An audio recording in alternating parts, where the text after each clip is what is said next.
Primary active transport atau transport aktif primer yang menggunakan energi kimia eksternisasi seperti ATP. Transport aktif primer memiliki 3 karakteristik, yaitu yang pertama aktif yang artinya dibantu oleh energi ATP untuk membawa molekul. Yang kedua, membawa molekul dari konsentrasi rendah ke konsentrasi tinggi. Dan yang ketiga, memiliki ATPase yang terdiri dari ADP dan ATP. Transport aktif primer memiliki 3 kanal. Yang pertama yaitu kanal Na plus K plus ATPase, kanal Ca2 plus ATPase, dan kanal H plus K plus ATPase.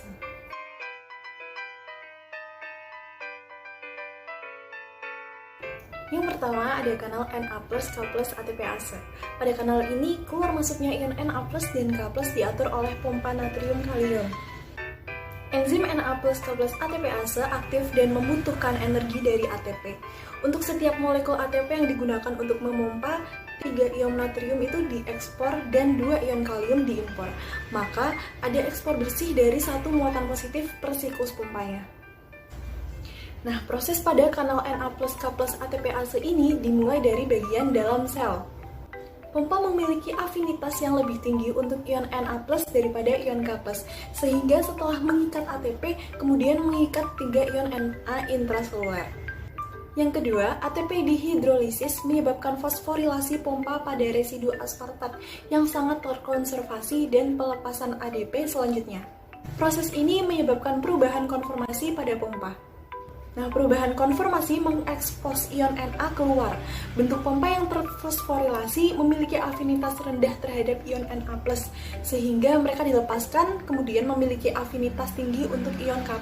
Selanjutnya, pompa mengikat 2 ion K+ ekstraseluler yang menyebabkan mengembalikannya ke keadaan konformasi sebelumnya, sehingga melepaskan ion K+ ke dalam sel. Bentuk pompa yang tidak terfosforilasi memiliki afinitas yang lebih tinggi terhadap ion Na, sehingga ATP meningkat dan proses dimulai kembali.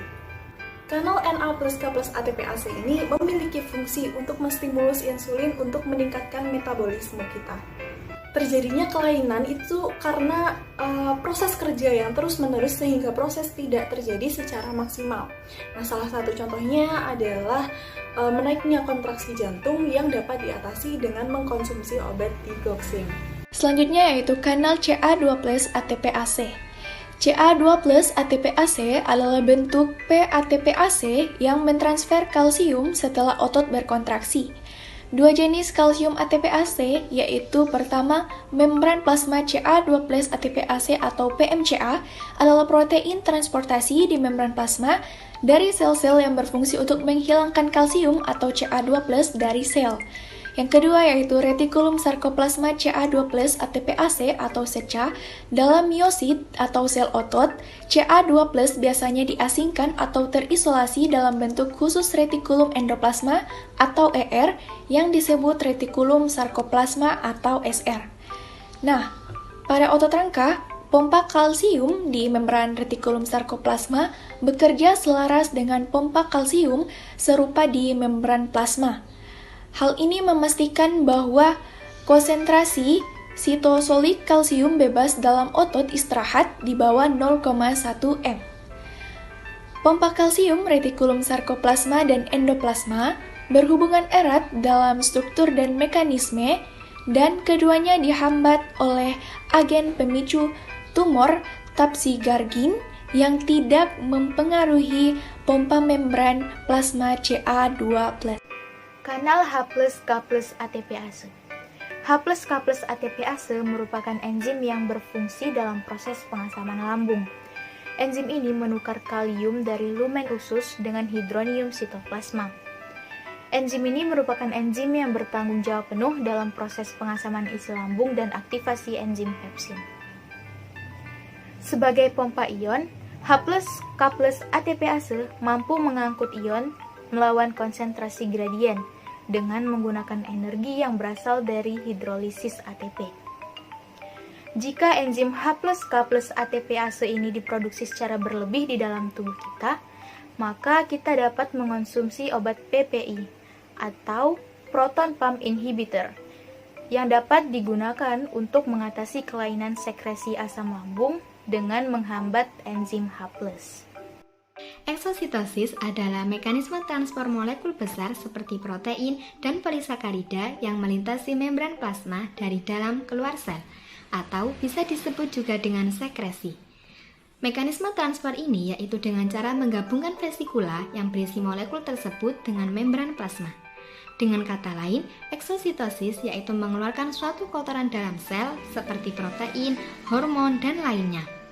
Proses ini membutuhkan suatu energi sehingga termasuk dalam jenis transport aktif. Dan dalam hal ini, kami mencontohkan insulin dan asetilkolin.